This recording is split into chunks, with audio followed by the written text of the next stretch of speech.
Thank you for joining us. I'm Gord Long. As always, it's my pleasure to have back with me today Charles Hugh Smith, well-followed, prolific writer on the web, who is the publisher of the website of2minds.com. Time once again, Charles, for us to exchange some ideas, which I always look forward to in our discussions before and after these calls. But Charles, as I normally do, I need to start by stressing with our new viewers that this is not an interview.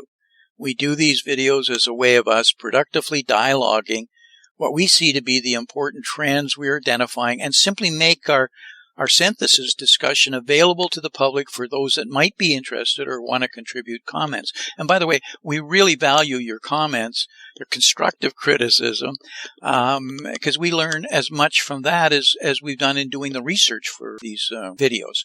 The subject today is financial nihilism, inflation, and the collapsing American dream. And this is the third in a series that Charles and I have put together, which focuses on the critical importance of self-reliance in today's ever-changing world. And without self-reliance, it is somewhat like being set loose on a turbulent sea with no rudder or no compass from which to set your personal course in life. To further this special focus, we'll cover the subjects we've outlined here. Charles, any comments you'd like to make before we get underway overall? What we're talking about here is how the system that we inhabit has changed to reduce option for self-reliance. So we're really talking about how the system has changed and then how we can respond to those changes. To better position this discussion, we'd like to briefly highlight some of the points from the two previous videos first, which can be found on my site, the matasi.com website, or Charles's of2mind.com site.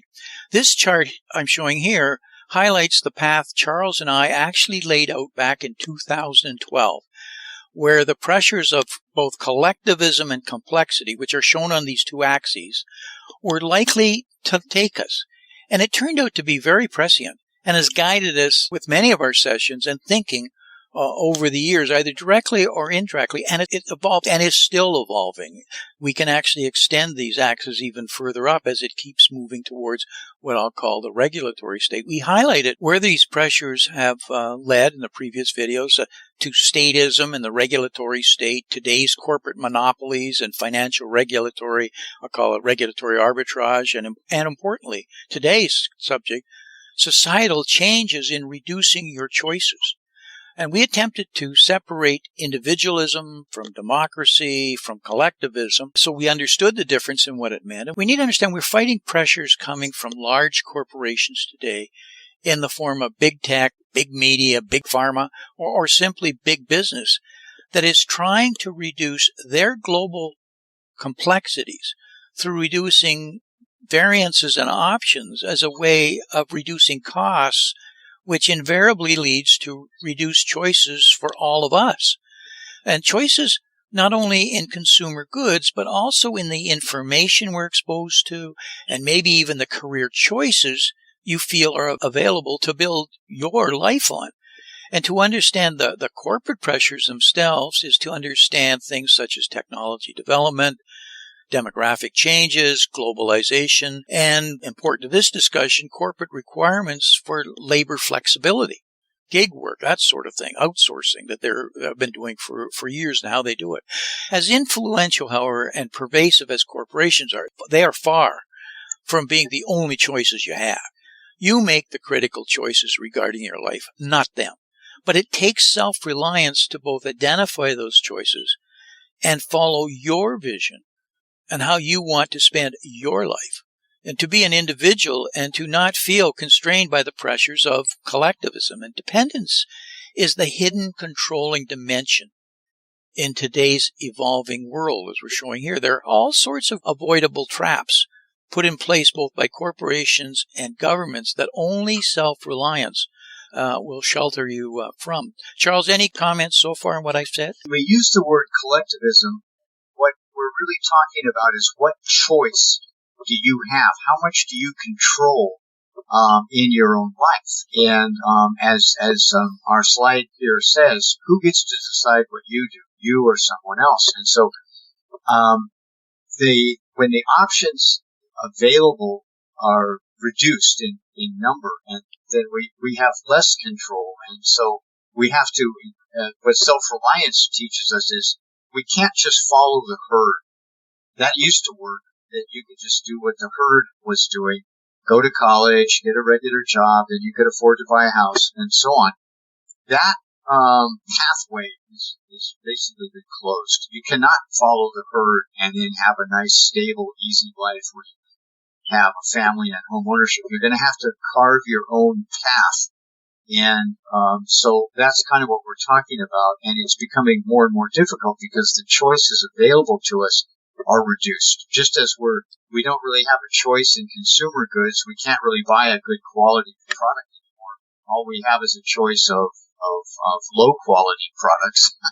And we have a similar sort of restriction in what we can do, and how we can run our lives. And so the slide here where we talk about decentralization is like that's the other way to do things, is to return control to the local level. And we can't control the system we live in, from the top down. We can only respond to it.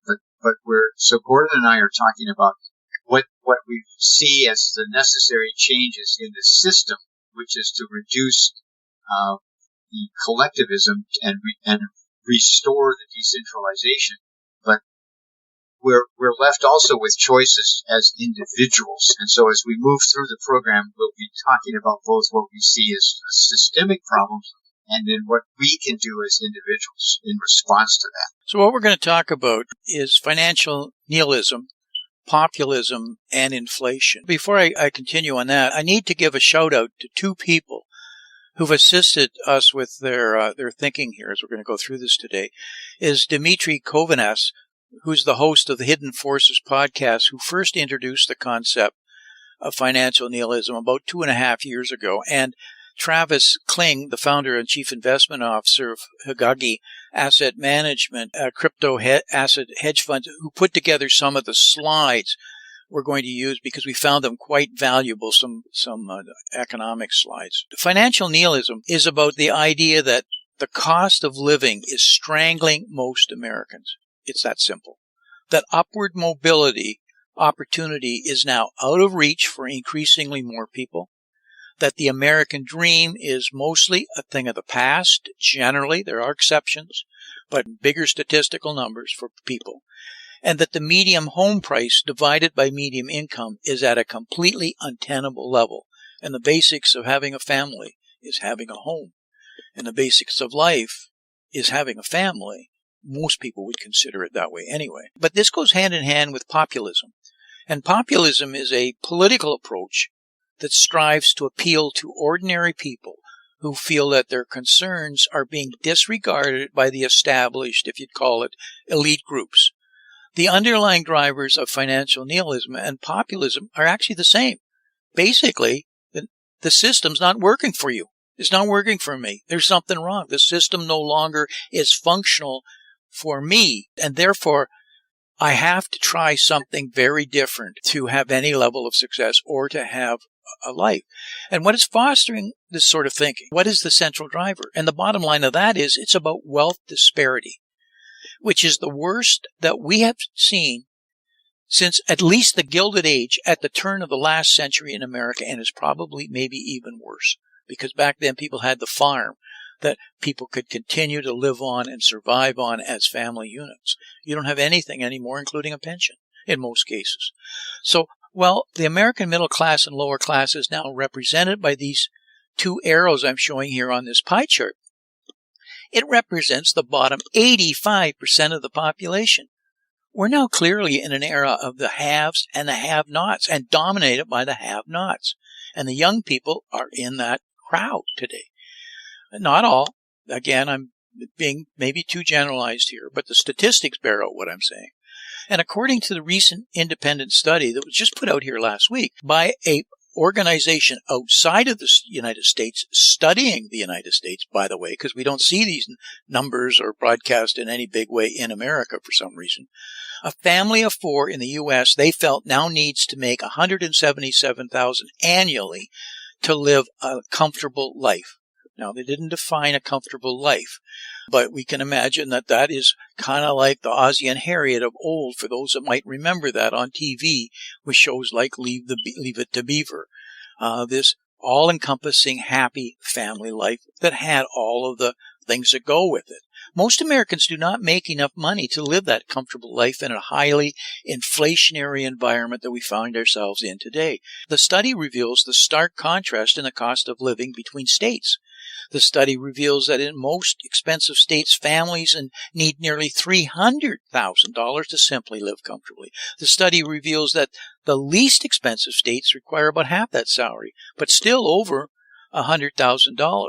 Meanwhile, the average annual salary in the U.S. is about $59,000 a year, or just over $28 per hour, at least as of this month. It doesn't compute. There is no way that you can aspire to this quality, frankly, to the American dream with these kinds of numbers. Lower middle class, at least in the most expensive state, is quite high. The least expensive state, I meant to say. So how are the various generations addressing the high costs and the inflation we have today?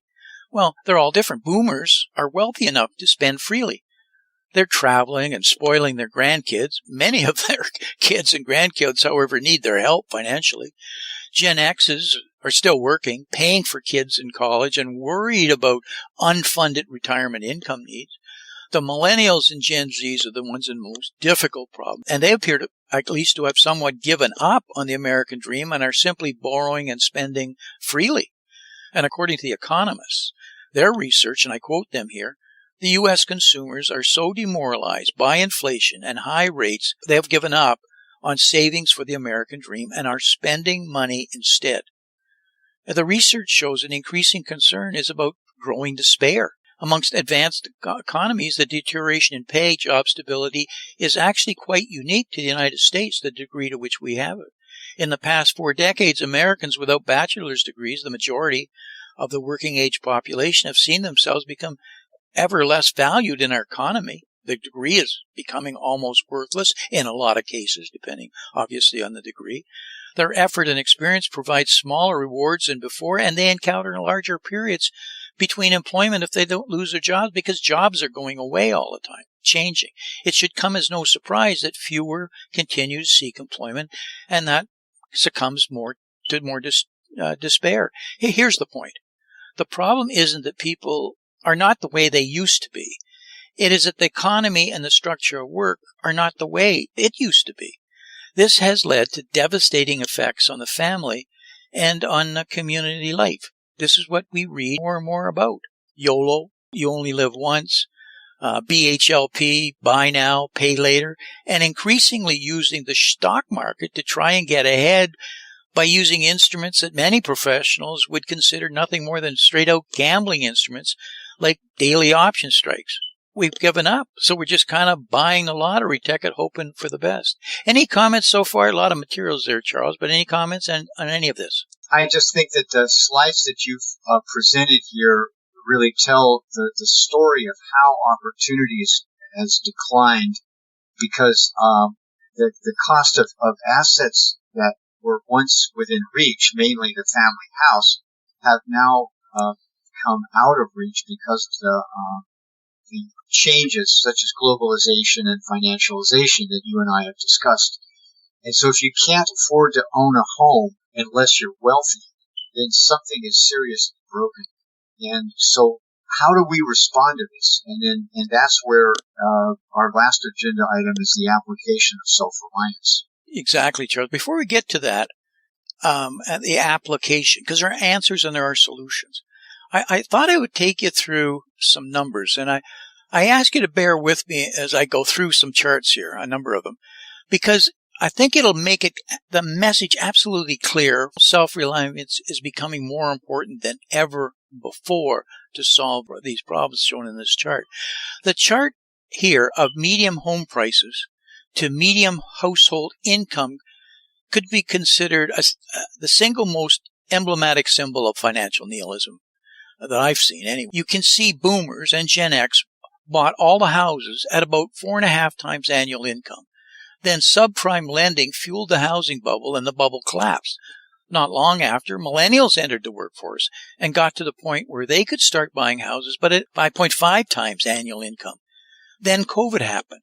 The Fed printed $6 trillion, and now houses are 7.5 times annual income, much higher than even the peak of the housing bubble, as we just said, is now simply out of the reach for millions of Americans under the age of 40 years old, at their prime working age.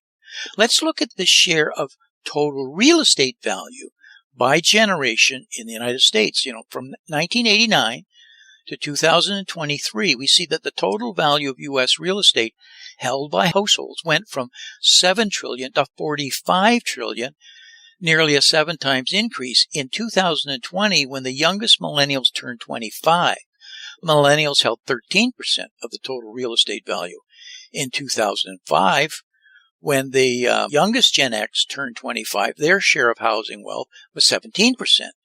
And in 89, when the youngest boomers turned 25, they'd already had 33% of total real estate value. This seems like a raw deal. It really does for the current generation of young folks, right? Well, my very self-reliant grandfather used to caution me, and I quote, "No one in this household, Gordon, has ever told you life was going to be fair." That's what he told me. This isn't fair. It isn't right. But let me tell you, that's the problem you have to solve today, and it takes self-reliance to really get your head around it and do it. Nobody's going to fix this problem. Complaining to politicians are not going to solve the problem. You've got to solve it. So here's the distribution of household wealth by generation. Similar type of chart as we just showed, but looking at a total net worth versus just real estate. So from 89 to 2023, total U.S. household wealth increased from $20 trillion to $143 trillion, a 7 times increase. The rise of financial nihilism among young people is hardly surprising. In 2020, the youngest millennials turned to 25, and the millennials had a paltry 5% of total household wealth. Compare that to Gen X's. In 2005, the youngest Gen X's turned 25, and their generation had already amassed 8% of all household wealth. Then compare that further to baby boomers. In 89, the youngest boomer turned 25, and by that point, the boomer generation had gathered 20% of total household wealth. This next chart, looking at these statistics from wealth percentile instead of generation, is equally as discouraging. Again, total wealth over this time increased 7 times, from $20 trillion to $143 trillion. The top 10%, top 1%, and top 0.1% all saw big increases in their relative shares over this time frame, while the bottom 50% actually lost a little ground, literally watching the rich get richer, while the American dream of upward mobility slips out of reach for the majority. Tough message. Looking at the same analysis for real estate in this chart, value yields a slightly different looking chart, but with the same results. The whole pie grows 38 trillion over this time, and the rich get richer, while the bottom 50% actually lose ground. Just one last chart, and then I'll ask your comments on these charts, Charles, to prove the point before we move on. Here is the ratio of median household income to the S&P 500. Think of it as how many shares of the S&P can I buy with a year's worth of median income. Again, it paints a tough picture. Back in the early 60s, you could get 94 shares of the S&P 500 with the median household income. That peaked at the crash of 82 at 219 shares and then structurally collapsed.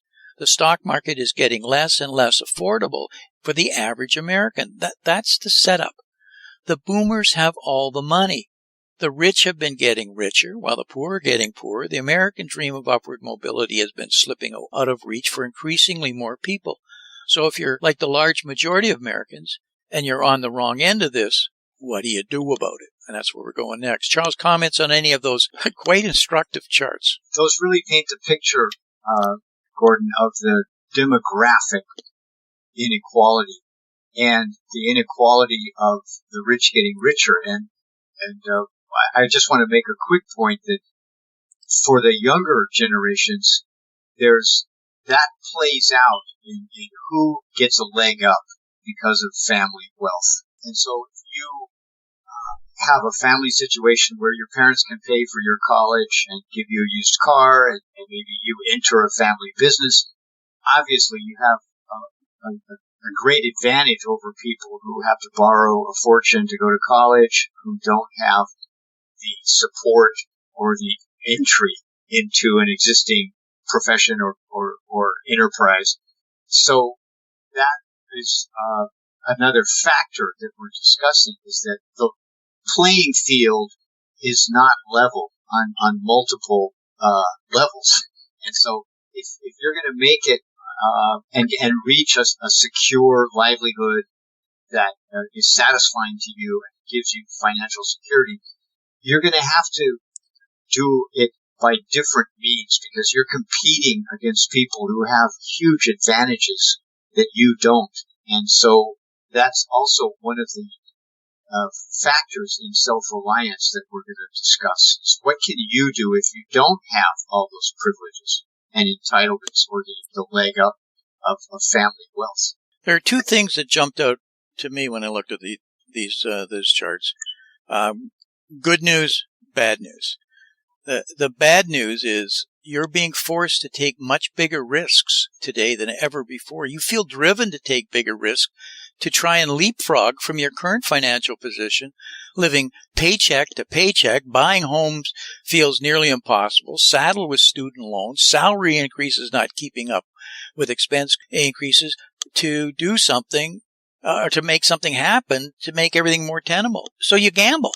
Now, what do I mean by gambling? In my opinion, that is what we're increasingly seeing going on in the stock market. I see it every day.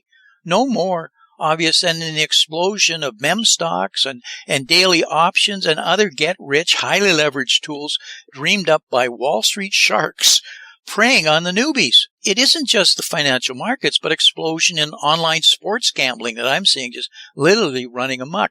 The underlying point is you're having to gamble to get ahead. That's the bad news if you get trapped thinking that way.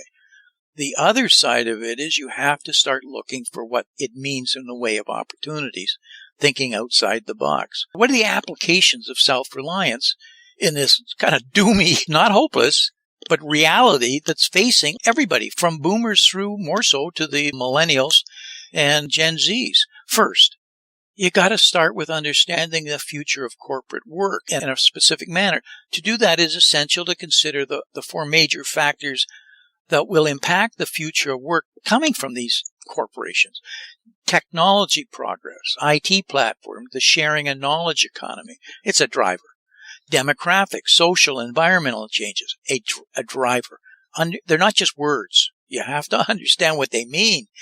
Globalization, and some people call it glocalization, but local, the power of your community. And nobody has been a bigger proponent and author of this than you, Charles, in really understanding both the importance and the benefits and the opportunities there, and labor flexibility. These, if you understand these for where the corporations are going, I'm not saying get involved in corporations or become a corporate worker, but if you know it, you'll understand where big changes that are coming that spill over from that.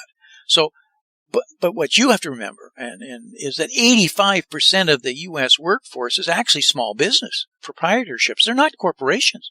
Corporations are what they're trying to do is shrink their workforces. They're all can't move fast enough to get into artificial intelligence. If you listen to the earnings calls, those reduce jobs unless you really are an AI expert. Most people aren't up to speed or graduating from college. Maybe they have. Sure, there'll be new jobs, but they're job destructive. That's what trust me in the conference calls, that's what they're looking at.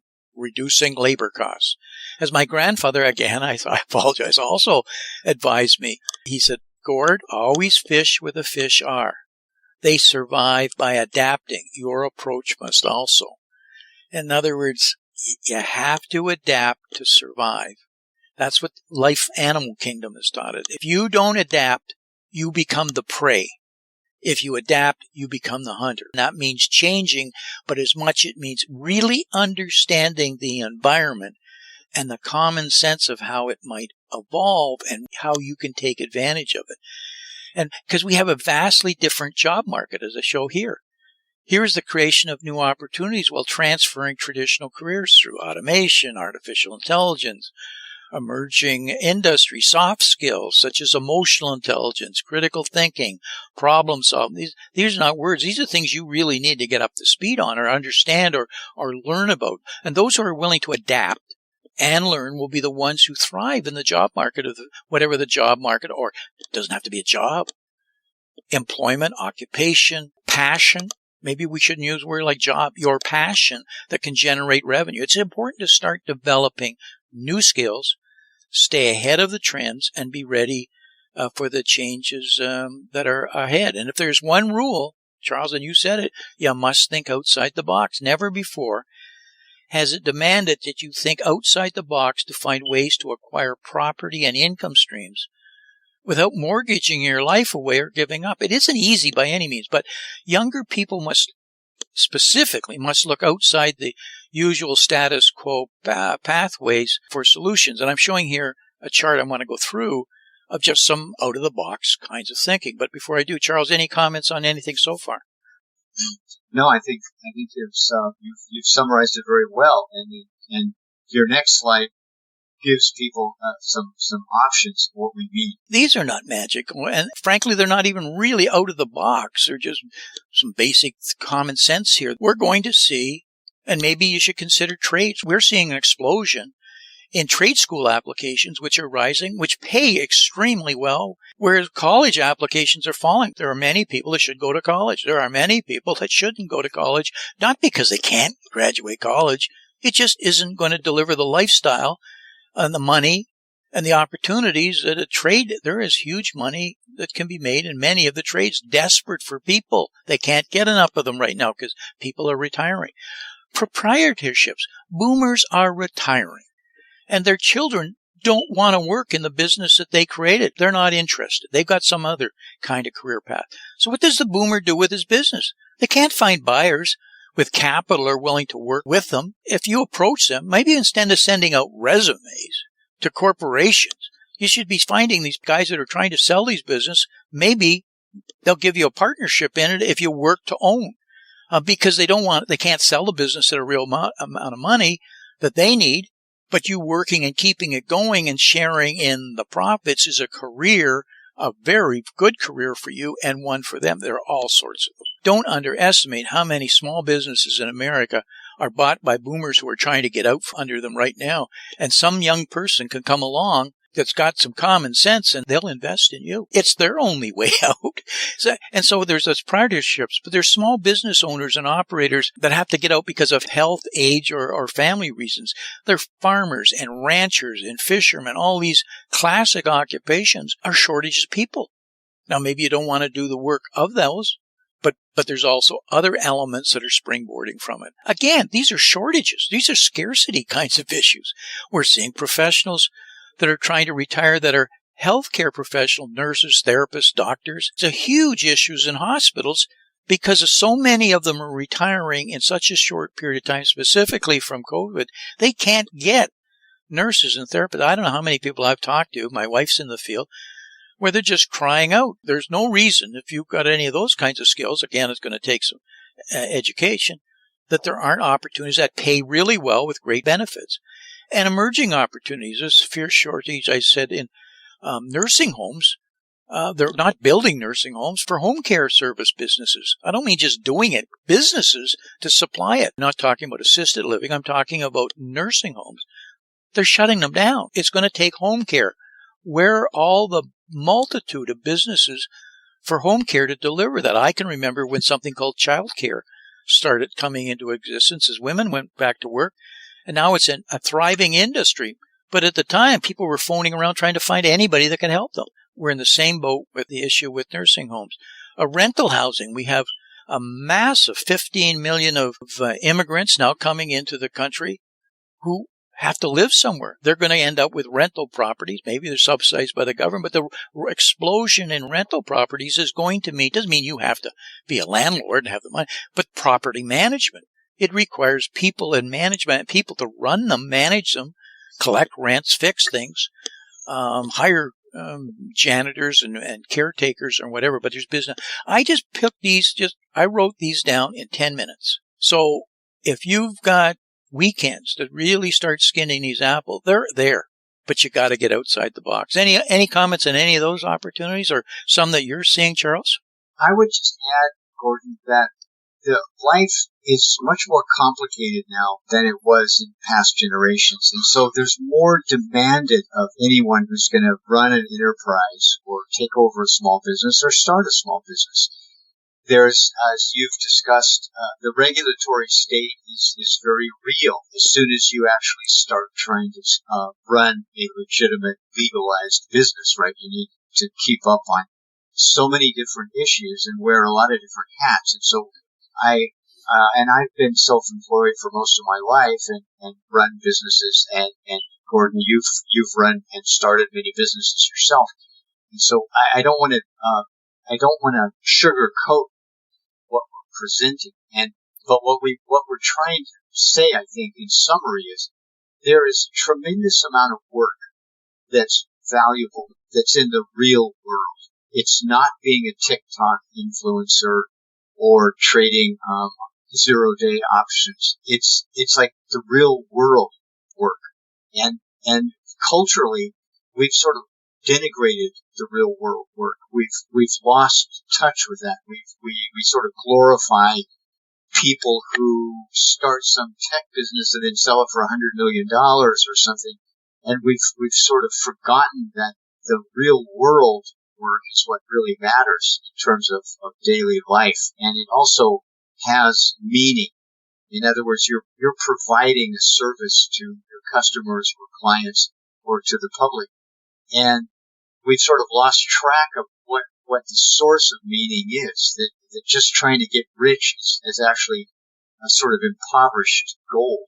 And so there's, in terms of self-respect, and it fits in with self-reliance. If you're doing good work, you have pride of ownership of your work. You're going to be earning a livelihood, but you're also going to be creating purpose and meaning for yourself and for your community. So we've sort of forgotten that, and what we're really talking about here is look to the real world for the opportunities, not just the digital realm. There are opportunities there, but you're competing in a much more difficult environment, and you're really not creating value in the real world, in the digital world. It's a different opportunity set, and that's what we're kind of trying to point people to. There's nothing new in what we're really saying, and where I'm going on that is, whether the Chinese or Japanese, there's a symbol that they have for crisis, when things are in a crisis. But what's beautiful about their symbol is that it's made up of two symbols that overlap and to describe crisis. One of the symbols represents danger. The other symbol represents opportunity. This is hundreds and hundreds of years old of thinking. They saw crisis as both an opportunity and danger. And that's, I think, what we're just describing. In other words, it's always been this way. There's always been, and we've just shown out of all this negative, there's a real opportunities, but it's right there for you. It's in your hands. It's in your self-reliance. It's within your control. And I have some points up here that I think are, surviving and prospering will require this self-reliance, but it's built on communication skills. It's built on having common sense. It's built on problem solving. It's built on resilience. It's built on adaptability. Yesterday this week was Memorial Day, and I was at a barbecue cookout, and I was talking to various people, and one of the people I was talking to was a plumber. And he was just retiring as a plumber. And in our conversation, every word that I just used there, from communication skill to adaptability, came up in hiring plumbers all his life. And he said to me, most of my good plumbers, the good ones, are making over $200,000 to $250,000 a year. I wasn't surprised at it, but I guess I was. And he must have saw it in my face. He says, Gord, I have 30, 35 people will come to me, but only 4, 5, maybe 6 of them will ever be plumbers. And the reason is they don't have common sense. They've been told how to do something. They don't know how to solve problems that they haven't seen before. They can't communicate effectively with a raging customer who's angry about something or is being irrational.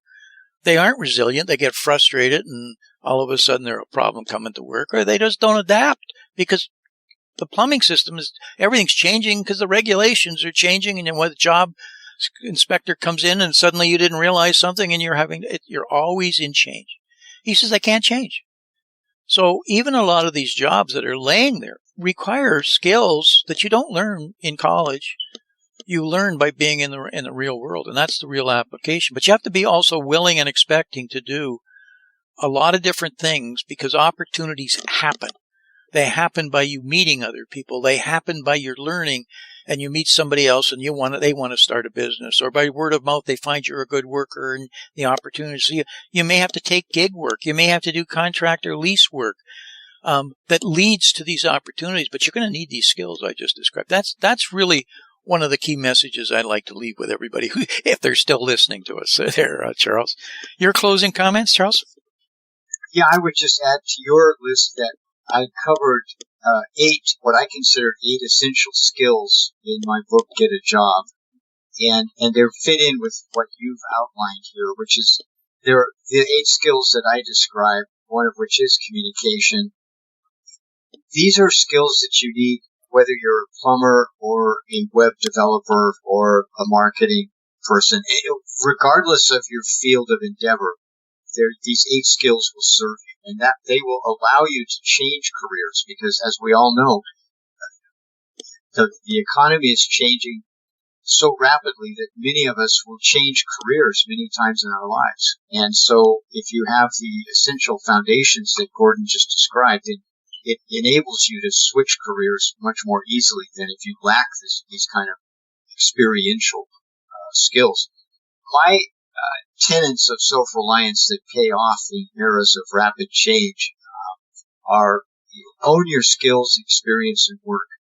Consider your life and your livelihood as an enterprise, and because it is an enterprise, whether we're aware of it or not. And as we've sort of discussed, learn from others. Ask, observe, question, analyze. How did people get it done? Whatever your goal is, how did other people do it? And there's a lot to be gained from observing and talking with other people. I also have a big I see a productive network that you create yourself or that you join as a key asset going forward. In other words, if you can join a group of other people who are being productive and are sharing what they know and what they're creating, then you have a huge advantage over someone that's all alone. So you want to join a group of other productive people that have figured out how to get things done. I was just speaking with a reader who's part of an organization that the minimum requirement is that you have $10 million of net asset worth. And he mentioned that the common thread in all the members, and many of whom are have even fortunes of 100 million, they acquired this wealth by themselves. They did not inherit it. They were not trust funders. And frugality was a key feature. In other words, learning to save, learning how to figure out how to get stuff done as cheaply and effectively as possible is a key element, because you have to be able to be frugal and save in order to invest in yourself. And as Gordon and I have been discussing, the risks are ever present and rising in any kind of enterprise or any kind of career change. Any path has risk built into it. And so failure goes hand in hand with risk, and failure is actually how we learn. So don't fear failure. Just be careful not to take on more risk than you can manage. Those are my takeaways. I've always considered failure, Charles, as not trying. If you try something and it doesn't work out, that's called experience. And you only grow from mistakes and experience. Where you fail is if you don't try. And the only thing you'll ever regret when you get older and have the gray hairs that you and I both now have The only thing you'll ever regret is the things you didn't try, not knowing. You'll never regret what you tried and didn't work it out. Of course, you can blame somebody, yourself, whatever, but you'll always grow from it. So don't be afraid of failure. Embrace it. It's all part of adapting to survive. Never before. We live in a tremendous time, positive time, Charles. We really do. Because when change happens, things get broken, things get fractured. People get not just disillusion, the despair we talked about earlier. They start to fold into themselves. People don't know what to do. But for those who have a vision and can see something and go after it, this is when the big fortunes are made. If you look at the big fortunes, they're made out of these kinds of opportunities. It doesn't mean you're looking for a big fortune, but quality of life. People lived very well in the Great Depression, for those who studied it, know about it, because they came up with solutions that were unique to them. And I've told stories on these podcasts of my grandfather and what they did during the Great Depression. And I won't get into them here, but these are the opportunities, and so look for them. Charles, we're right up against our hard line. I guess we'll thank you for joining me. Thank you for sharing your ideas and your thinking and helping with these slides. And I guess we'll see each other again in another month or so as we continue this series on self-reliance. Yes, thank you very much, Gordon. Talk again. Bye-bye.